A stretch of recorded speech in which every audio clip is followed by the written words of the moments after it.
ओम शांति। ओम शांति। आज की तारीख है 6 अगस्त 2024। साकार महावाक्य। बाबा कहते मीठे बच्चे, अब विकर्म करना बंद करो। अब विकर्म करना बंद करो, क्योंकि अब तुम्हें विकर्माजीत संवत शुरू करना है। अब विकर्म करना बंद करो, क्योंकि अब तुम्हें विकर्माजीत संवत शुरू करना है।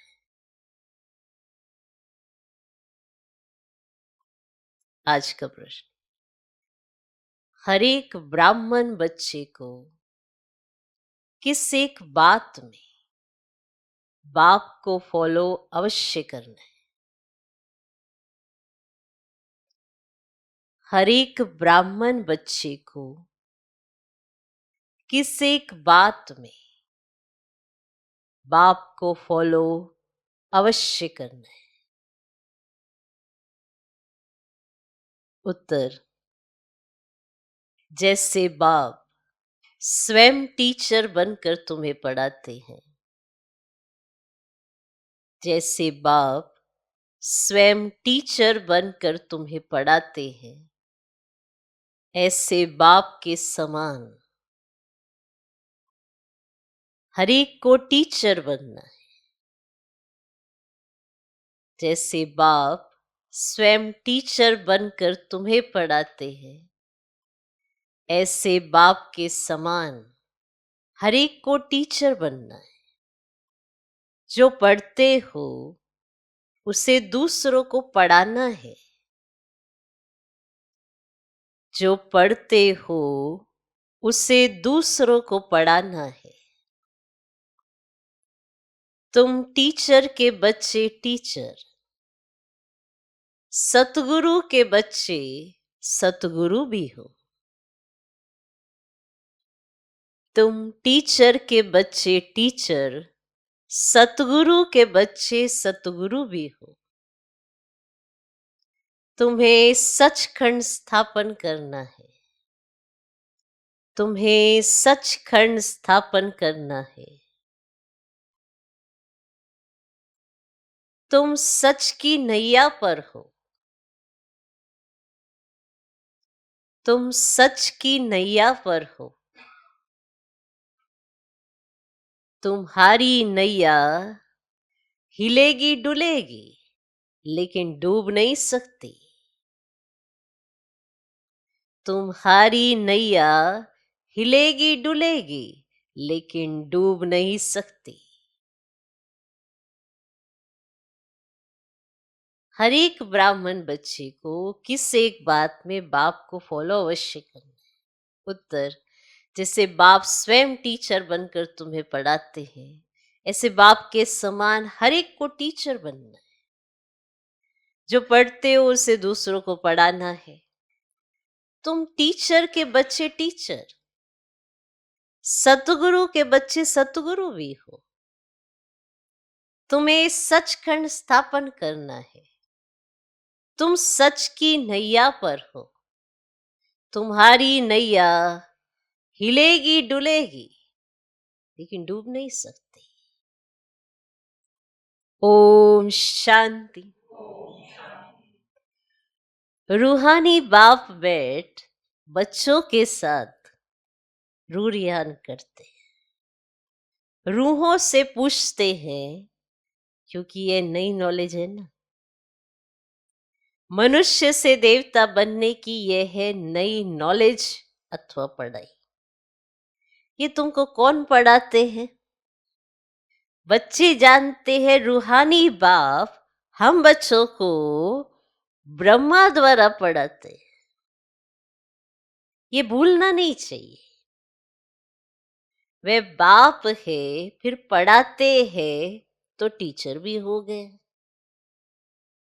ये भी तुम जानते हो, हम पढ़ते ही है नई दुनिया के लिए। हर एक बात में निश्चय होना चाहिए। नई दुनिया के लिए पढ़ाने वाला बाप ही होता है। मूल बात ही बाप की हुई। बाप हमको ये शिक्षा देते हैं ब्रह्म द्वारा। कोई द्वारा तो देंगे ना। गाया हुआ भी है, भगवान ब्रह्मा द्वारा राजयोग सिखलाते हैं। ब्रह्मा द्वारा आदि सनातन देवी देवता धर्म की स्थापना करते हैं। जो देवी देवता धर्म अभी नहीं है,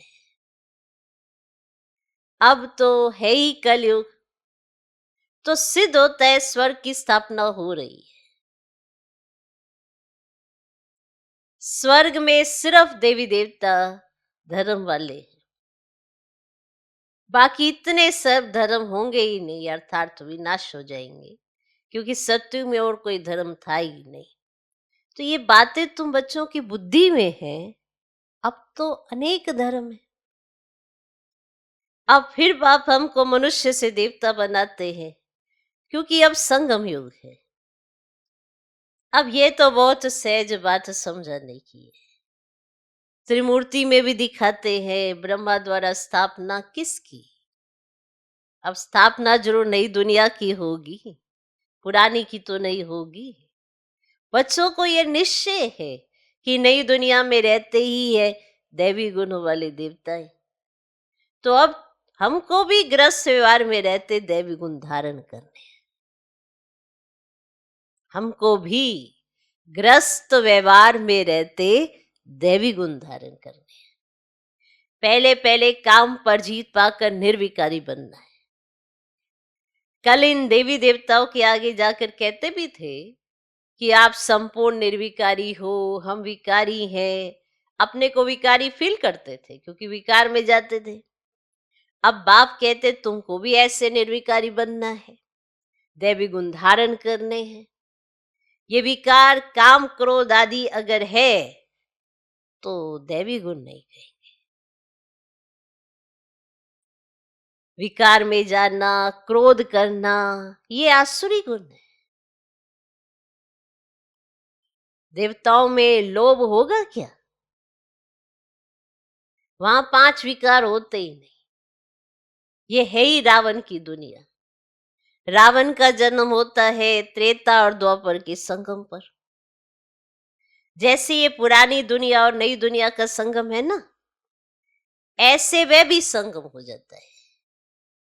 अभी रावण राज्य में बहुत दुख है, बीमारी है, तो इसको कहा ही जाता है रावण राज्य। रावण को हर वर्ष जलाते हैं। वाम मार्ग में जाने से विकारी बन जाते हैं। अब तुमको निर्विकारी बनना है। यहां ही दैवी गुण धारण करने हैं। जैसा जो कर्म करता है ऐसा ही फल पाता है। बच्चों से अब कोई भी कर्म नहीं होना चाहिए। एक होता है राजा विक्रमाजित, दूसरा होता है राजा विक्रम। ये है ही विक्रम संवत, यानी रावण विकारियों का संवत। ये कोई समझते नहीं। ना कल्प की आयु का ही किसको पता है। वास्तव में विक्रमाजीत होते हैं देवताएं। 5000 वर्ष में 2500 वर्ष हुए राजा विक्रम के, और 2500 वर्ष राजा विक्रमाजीत के। आधा है विक्रम का। वह लोग भल कहते हैं परंतु कुछ भी पता नहीं है। तुम कहेंगे विक्रमाजीत का संवत 1 से शुरू होता है, फिर 2500 वर्ष बाद विक्रम संवत शुरू होता है। अभी विक्रम संवत पूरा होगा, फिर तुम विक्रमाजीत महाराजा महारानी बन रहे हो। जब बन जाएंगे तो विक्रमाजीत संवत शुरू हो जाएगा। ये सब तुम ही जानते हो। और तुमको कहते हैं ब्रह्मा को क्यों बिठाया है? अरे तुम्हारी इनसे क्यों आकर पड़ी है? हमको पढ़ाने वाला कोई ये थोड़ी ही है। हम तो शिव बाबा से पढ़ते, ये भी उनसे पढ़ता है। और पढ़ाने वाला तो ज्ञान का सागर है, वह है विचित्र। उनको चित्र अर्थार्थ शरीर होता नहीं, उनको कहा जाता है निराकार। तो वहां सब निराकारी आत्माएं रहती है, फिर यहाँ आकर साकारी बनती है। परम पिता परमात्मा को सब याद करते हैं, तो वह है ना आत्माओं का पिता। क्या है? तो लौकिक बाप को परम अक्षर नहीं कहेंगे, तो यह समझ की बात है ना। और स्कूल के स्टूडेंट पढ़ाई पर अटेंशन देते हैं। जब कोई मर्तबा पा लेते, बैरिस्टर आदि बन जाते, तो फिर पढ़ाई बंद। ऐसे थोड़ी ही बैरिस्टर बनकर फिर पढ़ेगा बैरिस्ट्री की पढ़ाई, नहीं, पढ़ाई पूरी हो जाती है। तुम भी देवता बन गए, फिर तुमको पढ़ाई की दरकार नहीं रहती है ना। जिस पढ़ाई से तुम देवता बने, तो अब देवता बन गए तो पढ़ाई की जरूरत नहीं, फिर तुमको पढ़ाई की दरकार नहीं रहती है। 2500 वर्ष देवताओं का राज्य चलता है। ये बातें तुम बच्चे ही जानते हो, तुमको फिर औरों को समझाना पड़े। ये भी ख्याल रखना चाहिए, पढ़ाते नहीं तो टीचर कैसे ठहरे? तुम सब टीचर्स हो, टीचर की औलाद हो ना, तो तुमको भी टीचर ही बनना है। तो कितने टीचर्स चाहिए पढ़ाने लिए? जैसे बाप टीचर सतगुरु है, वैसे तुम भी टीचर हो, और सतगुरु के बच्चे सतगुरु हो। वे कोई सतगुरु नहीं है, वे गुरु के बच्चे गुरु। और सत्य माना सच, और सचखंड भी भारत को कहा जाता है, और ये है झूठ खंड। तो सचखंड बाबा ही स्थापन करते हैं, और वह है सच्चा साईं बाबा। जब रियल बाप आते हैं तो झूठे भी निकल पड़ते हैं। और गायन भी है ना, नैया डोलेगी, तूफान आएंगे, परंतु परंतु डूबेगी नहीं। सोचो, हिलती डुलती है नैया तो घबरा जाते हैं, पर जिसको निश्चय होता है ना, ये हिलेगी डुलेगी तो है ही, कोई बात नहीं, उनको मजा आता है। तो उनको मालूम है कि नैया डोलेगी, तूफान आएंगे, परंतु डूबेगी नहीं। तो बच्चों को समझाया जाता है, माया के तूफान वो आएंगे, उनसे डरना नहीं है। सन्यासी लोग तुमको ऐसे कभी नहीं कहेंगे कि माया के तूफान आएंगे, उनको पता ही नहीं है नैया को पार कहाँ ले जाएंगे। उनको तो ये भी नहीं पता कौन सी नैया कौन पार ले जाता है, तो नैया को कहाँ पार ले जाएंगे। तो तुम बच्चे जानते हो, भक्ति से सदगति नहीं होती है, नीचे ही उतरते जाते हैं। भल कहते हैं भगवान आकर भक्तों को भक्ति का फल देते हैं, तो भक्ति तो जरूर करनी चाहिए। अच्छा, भक्ति का फल भगवान क्या आकर देंगे? हमें ना कुछ तो ऐसा होगा ना जो भक्ति से भी श्रेष्ठ होगा। भक्ति की ओके, पर फल तो कितना श्रेष्ठ होगा। तो अच्छा, क्या कर देंगे? तो जरूर सदगति देंगे। अच्छा कहते हैं, परंतु कब और कैसे देंगे अब ये पता नहीं है। तुम कोई से पूछो तो कह देंगे ये तो अनादि चलती आ रही है, परंपरा से चली आई है। और रावण को कब से जलाना शुरू किया है? कहेंगे परंपरा से। और तुम समझाते हो तो कहते इन्हों का तो ज्ञान ही कोई नया है। जिन्होंने कल पहले समझा है वे झट समझ जाते हैं। ब्रह्मा की तो बात ही छोड़ दो, शिव बाबा का जन्म तो है ना।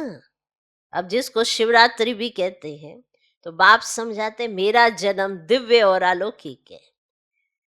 प्राकृतिक मनुष्य सदृश्य जन्म नहीं मिलता है, क्योंकि वे सब गर्भ से जन्म लेते हैं, शरीरधारी बनते हैं। मैं तो गर्भ में प्रवेश ही नहीं करता हूँ। तो ये नॉलेज सिवाय परम पिता परमात्मा ज्ञान सागर के कोई दे ना सके। तो ज्ञान सागर कोई मनुष्य को नहीं कहा जाता है। तो ये उपमा है ही निराकार की, तो निराकार बाप आत्माओं को पढ़ाते हैं, समझाते हैं, तुम बच्चे इस रावण के राज्य में पाठ बजाते बजाते देह अभिमानी बन पड़े हो। क्या बन पड़े हो? देह अभिमानी बन पड़े हो। आत्मा सब कुछ करती है, ये ज्ञान उड़ गया है। ये तो ऑर्गन से है ना। मैं आत्मा हूं, चाहे इनसे कर्म कराऊं चाहे ना कराऊं। निराकारी दुनिया में तो शरीर रहित बैठे रहते हैं। अभी तुम अपने घर को भी जान गए हो, वो लोग फिर घर को ईश्वर मान लेते हैं। ब्रह्म ज्ञानी तत्व ज्ञानी है ना, तो कहते हैं ब्रह्म में लीन हो जाएंगे। अगर कहे ब्रह्म में निवास करेंगे तो ईश्वर अलग हो जाए। अब ये तो ब्रह्म को ही ईश्वर कह देते हैं, तो ये भी ड्रामा में नूंद है। बाप को भी भूल जाते हैं। तो जो बाप विश्व का मालिक बनाते हैं उनको तो याद करना चाहिए ना, क्योंकि वही स्वर्ग बनाने वाला है। अभी तुम हो पुरुषोत्तम संगम योगी ब्राह्मण, तुम उत्तम पुरुष बनते हो। कनिष्ठ पुरुष उत्तम के आगे माथा टेकते हैं, देवताओं के मंदिर में जाकर कितनी महिमा गाते हैं। अभी तुम जानते हो हम सो देवता बनते हैं। तो ये तो बहुत सिंपल बात है। सिंपल बात है कि नहीं? विराट रूप के बारे में भी बतलाया है। विराट चक्र है ना, तो वह तो सिर्फ गाते हैं ब्राह्मण देवता क्षत्रिय। अब लक्ष्मी नारायण आदि के चित्र तो है ना, तो बाप आकर सबको करेक्ट करते हैं। तुमको भी करेक्ट कर रहे हैं, क्योंकि भक्ति मार्ग में जन्म जन्मांतर तुम जो कुछ करते आए हो वह है रोंग, इसीलिए तुम तमो प्रधान बने हो। तो अभी है ही अनराइटियस वर्ल्ड। अब इसमें दुख ही दुख है, क्योंकि रावण का राज्य है, सब विकारी है। रावण का राज्य है अनराइटियस और राम का राज्य है राइटियस। तो ये है ना कलयुग और वह है सतयुग। तो ये तो समझ की बात है ना। इनको शास्त्र उठाते कभी देखा है क्या? माना शिव बाबा आते हैं तो शास्त्र उठाते हैं क्या? अपना भी नॉलेज दिया, रचना की भी समझानी दी। अब शास्त्र बुद्धि में उन्हों के होते जो पढ़कर औरों को सुनाते हैं। तो सबका सुखदाता एक शिव बाबा है, तो वही ऊंचते ऊंच बाप है, उनको परम पिता परमात्मा कहा जाता है। तो बेहद का बाप जरूर बेहद का वर्षा देते हैं। 5000 वर्ष पहले तुम स्वर्गवासी थे, अब नरकवासी हो। इस रावण राज्य में भी राजाएं महाराजाएं होते हैं, तो वह बहुत साहूकार, वह बहुत कम साहूकार। जो महाराजा है वो बहुत साहूकार, तो फिर जो सिर्फ राजा है तो वो कम साहूकार। तो उनको कोई सूर्यवंशी चंद्रवंशी नहीं कहेंगे। अब इनमें साहूकार को महाराजा का लकब मिलता है।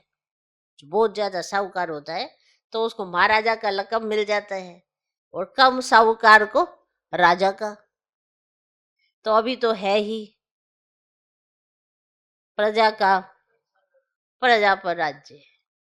धनी धोनी, धनी धोनी कोई है ही नहीं। राजा को प्रजा अन्नदाता समझती थी। जब राजा होता था उसको प्रजा अन्नदाता समझती थी। अभी तो वह भी गए, और बाकी प्रजा का देखो क्या हाल है। कोई राजा नहीं, सब प्रजा ही प्रजा, प्रजा ही प्रजा। अभी हाल देखो क्या है। लड़ाई झगड़ा आदि कितना है, एक ही बात पे इतनी लड़ाई होती रहती है, इतना लड़ाई झगड़ा है। पहले क्या होता था, जो राजा ने कहा सबने मान लिया। इसीलिए भारत में राजा रानी का राज्य ही चलता है। ये प्रजा का प्रजा पर राज्य तो ये लास्ट समय में ही चलता है। इसलिए बाबा फिर से वही सब स्थापन करने आते हैं कि यहाँ पर राजा रानी का राज्य है, क्योंकि राजा को अपने प्रजा से बहुत प्यार होता है। तो उनकी दुख तकलीफ सब कुछ राजा देखता है, तो उसका निवारण करता है तुरंत। इसीलिए यहाँ पर राजा रानी का राज्य चलता है। जो राजा ने कहा प्रजा उसको सह स्वीकार कर लेती है। तो जितनी भी किस्से कहानी आपने सुनी है, एक था राजा एक थी रानी। हाँ, बचपन में छोड़ी है ना, एक था राजा एक थी रानी, फिर हम सोचते थे आगे क्या, कहते दोनों खत्म हो गए, खत्म कहानी, तो कहानी खत्म हो जाती थी। तो ये अभी प्रजा का प्रजा पर राज्य है और राजा रानी की कहानी खत्म हो गई, तो बाबा फिर से आए राजा रानी की कहानी शुरुआत कराने, तो सारी ये कहानी बनाई है। इसीलिए प्रजा का प्रजा पर राज्य है, कोई धनी दोरी रानी, प्रजा आपस में लड़ती झगड़ती रहती है, लड़ाई झगड़ा ही लगा पड़ा है। तो अभी तुम्हारी बुद्धि में आदि से अंत तक सारी नॉलेज है, और रचयिता बाप अब प्रैक्टिकल में है, जिसकी फिर भक्ति मार्ग में कहानी बनेगी। अभी तुम भी प्रैक्टिकल में हो, आधा कल्प तुम राज्य करेंगे, फिर बाद में कहानी हो जाएगी। समझा, ये कहानियां ऐसे बनी है, चित्र तो रहते हैं ना। अब कोई से पूछो ये कब राज्य करते थे, तो लाखों वर्ष कह देंगे, लाखों वर्ष पहले। हिसाब है कभी लाखों वर्ष का।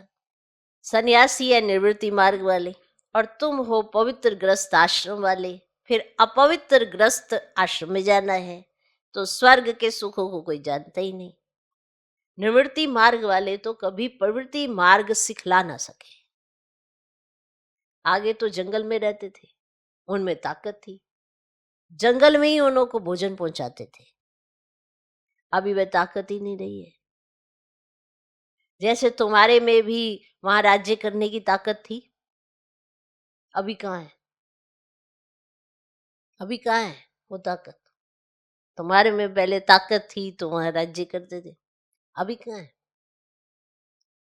हो तो वही ना जो कभी राज्य करते थे, हो तो तुम वही ना। अभी वह ताकत नहीं रही है, और भारतवासियों का असूल जो धर्म था वह अभी नहीं है, अधर्म हो गया है। और बाप कहते मैं आकर धर्म की स्थापना, अधर्म का विनाश करता हूं, अधर्मियों को धर्म में ले आता हूं, बाकी जो बचते हैं वे नाश हो जाएंगे। फिर भी बाप बच्चों को समझाते हैं कि सबको बाप का परिचय दो। बाप कोई दुख हरता सुख करता कहा जाता है। जब बहुत दुखी होते तभी बाप आकर सुखी बनाते हैं। ये भी अनादि बना बनाया खेल है।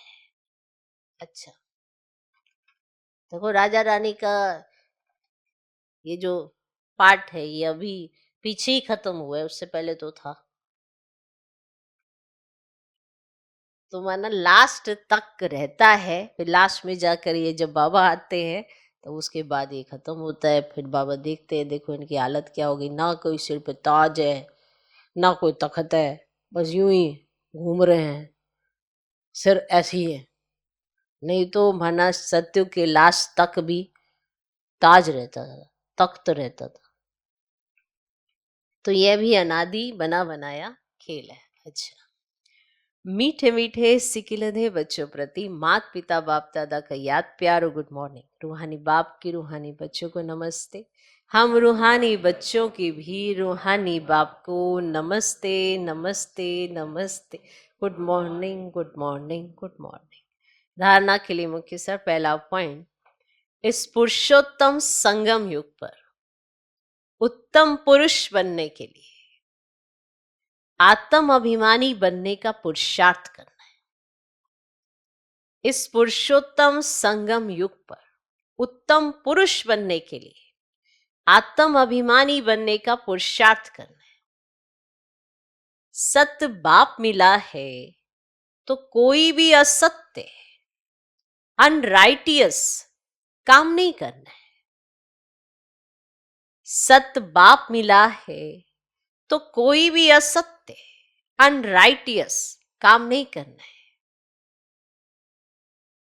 दूसरा पॉइंट, माया के तूफानों से डरना नहीं है। माया के तूफानों से डरना नहीं है। सदा याद रहे सत्य की नैया हिलेगी डुलेगी। सदा याद रहे सत्य की नैया हिलेगी डुलेगी लेकिन डूबेगी नहीं। सदा याद रहे सत्य की नैया हिलेगी डुलेगी लेकिन डूबेगी नहीं। सतगुरु के बच्चे सतगुरु बन सबकी नैया पार लगानी है। सतगुरु के बच्चे सतगुरु बन, सबकी नैया पार लगानी है। माया के तूफानों से डरना नहीं है, सदा याद रहे सत्य की नैया हिलेगी डुलेगी लेकिन डूबेगी नहीं। सतगुरु के बच्चे सतगुरु बन, सबकी नैया पार लगानी है। आज का वरदान, सहज योग की साधना द्वारा साधनों पर विजय प्राप्त करने वाले प्रयोगी आत्मा भव। सहज योग की साधना द्वारा साधनों पर विजय प्राप्त करने वाले प्रयोगी आत्मा भव। साधनों के होते, साधनों का प्रयोग में लाते, योग की स्थिति डगमग ना हो। योगी बन प्रयोग करना, इसको कहते हैं न्यारा। होते हुए निमित्त मात्र अनासक्त रूप से प्रयोग करो। अगर इच्छा होगी तो वह इच्छा अच्छा बनने नहीं देगी। मेहनत करने में ही समय बीत जाएगा। उस समय आप साधना में रहने का प्रयत्न करेंगे और साधन अपनी तरफ आकर्षित करेंगे। इसलिए प्रयोगी आत्मा बन, सहज योग की साधना द्वारा साधनों के ऊपर अर्थात प्रकृति पर विजयी बनो। आज का स्लोगन, स्वयं संतुष्ट रहे, सबको संतुष्ट करना ही संतुष्ट मनी बनना है। स्वयं संतुष्ट रहे, सबको संतुष्ट करना ही संतुष्ट मनी बनना है। अब संतुष्ट मनी स्वयं बनना है, और अगर स्वयं ही संतुष्ट नहीं है तो दूसरों को संतुष्ट कैसे करेंगे। जैसे शांति का दान वही देता है जो शांत होता है, तो संतुष्ट दूसरों को वही कर सकता है जो स्वयं संतुष्ट होता है। कई बार हम दूसरों को संतुष्ट करने चलते हैं पर स्वयं संतुष्ट नहीं होते हैं। तो अगर स्वयं ही संतुष्ट नहीं है तो दूसरों को कैसे संतुष्ट करेंगे। इसीलिए संतुष्ट बनकर दूसरों को संतुष्ट करेंगे तो ही संतुष्ट मनी कहलाए जाएंगे। इसलिए ये भी देखना है, क्या मैं संतुष्ट आत्मा हूं, तभी आप दूसरों को संतुष्ट कर सकते हैं। क्योंकि ये टाइटल हमारे लिए है, संतुष्ट मनी। आपको तो करना है दूसरों को संतुष्ट, वो तब होगा जब स्वयं होंगे तब कर पाएंगे। ओके, ओम शांति।